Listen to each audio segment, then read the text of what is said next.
سلام و مجدد بدون هیچ معطلی بریم سراغ بخش اول. چرا یوتیوب یکی از پلتفرم‌هاست که از مزیت رقابتی زیادی هسته و اونورم که تولید محتوا انجام میدید اونورم کسب درآمد داره. مزایای یوتیوب رایگان بودنشه، اینکه نیاز نیست برای اینکه کانال بزنید پول بدید و یا تولید محتوا کنید پول بدید. و دوم اینه که ماندگاری تولید محتواتونه، یعنی ویدیویی که میسازید، شورت ویدیویی که میسازید یا محتوایی که میذارید تو این پلتفرم براتون شاید ماها، سالها یا بیشتر یا کمتر مثال بستگی به اون ویدیو شما داره که چجوری سئوش کرده باشی میتونه به مخاطبا نشون داده بشه و ازش کسب درآمد دلاری داشته باشی که گفتم مزیت کسب درآمد دلاریه و اینه که برند شخصی خودتون رو میسازید از تولید محتوا کردن و مردم شما رو میبینن. شاید بعد خواستید از یه جا دیگه بتونید مثلا یه برندی بشید که برند میشید تو یوتیوب، میشناسنتون. شاید هم میخواین کارهای دیگه بکنید، محصولات جدیدی بیارید یا اینستا بزنید یا جای دیگه، مثال میشناسنتون و به عنوان یک تولید محتواگر یا هم بلاگر میشناسنتون. خب بخش بعدی اینه که یاد میگیریم چجوری مخاطبین رو نگه داریم. آموزش سئو دیگه ارزم به حضور شما، پردازش به ویدیو، آموزش یوتیوب استودیو به صورت کامل و اینه که شما یاد میگیرید چطوری از ابزارهای یوتیوب استودیو استفاده کنید و تحلیل کنید و بتونید بفهمید کجای کار ایراد داره، کجای کار ایراد نداره، چجوری پیشرفته بوده، صعودی بوده یا نزولی، تا بتونید بهترین محتوا رو بسازید.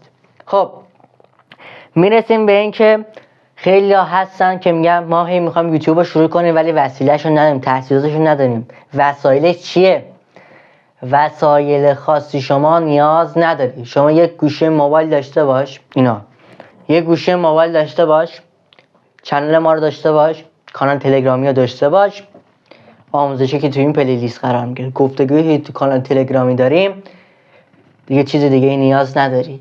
همین که شروع کنی، از همین صفر شروع کنی و بعدها برسی به یک دستاوردی که تو رو خوشحال میکنه، همین اول خرج میکنی. مثال دارم میگم، یکی دو تا ویدیو وسیله خریدی مثلا 10 میلیون تومان، 20 میلیون تومان، حوزه گیمینگ مثلا، میبینیم مرد این کار نیست، آدم این کار نیست، این همه تجهیزات خریدی، میتونستی تجهیزات نخری، شروع نمی‌کردی، یا ناامید میشی میزنی کنار.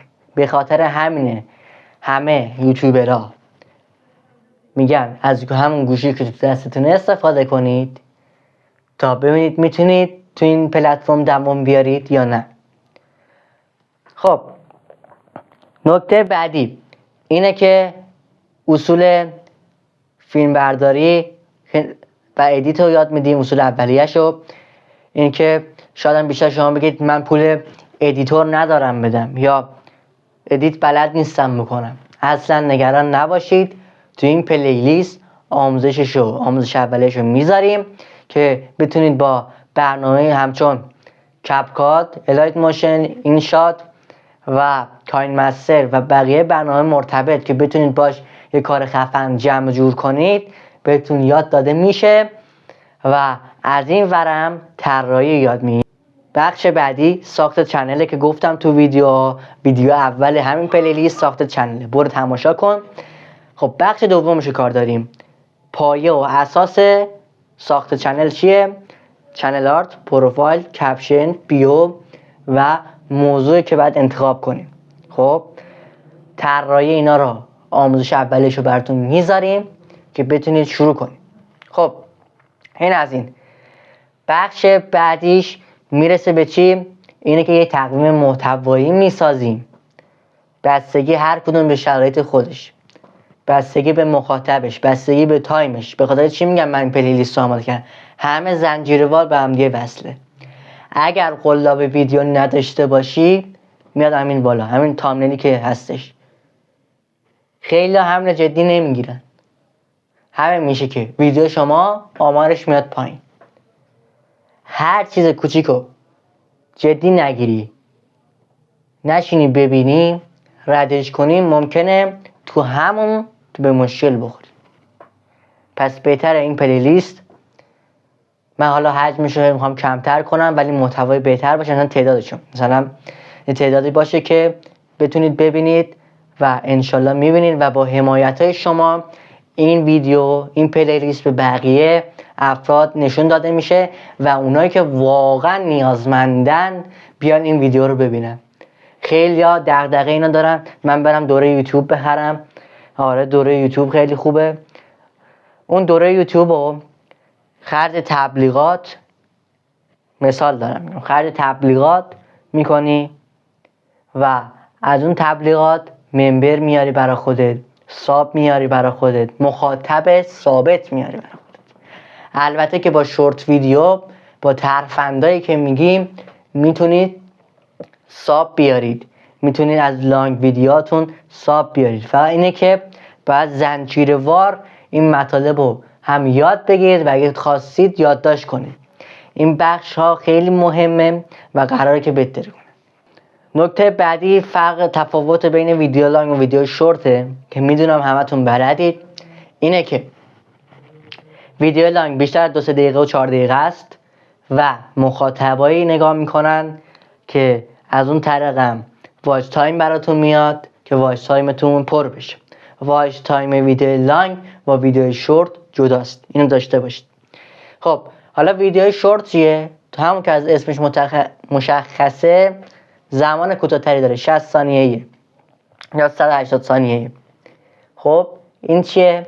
میاد و شما مثال از لانگ ویدیوتون 2-3 تا شورت ویدیو درست میکنید و میذارید برای شورت ویدیو. چون شورت ویدیو کوتاه و بازدید زیادی میگیره، مخاطبینو از شورت ویدیو میفرستی به چی؟ لانگ ویدیو لانگتون.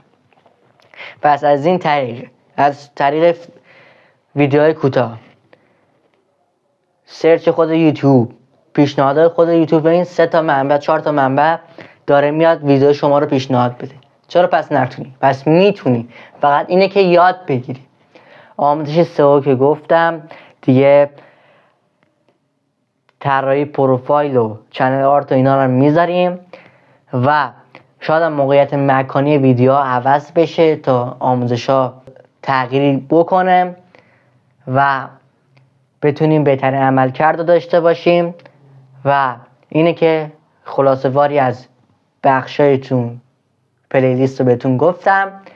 اینه که بفرستید برای اونایی که نیاز دارن واقعا به این آموزش، تو سال جدید قرار بهتر کنید. ببینم چه میکنید. کسی که این ویدیو رو تا آخر نبینه، این پلیلیست رو تا آخر نبینه ضرر کرده. فعلا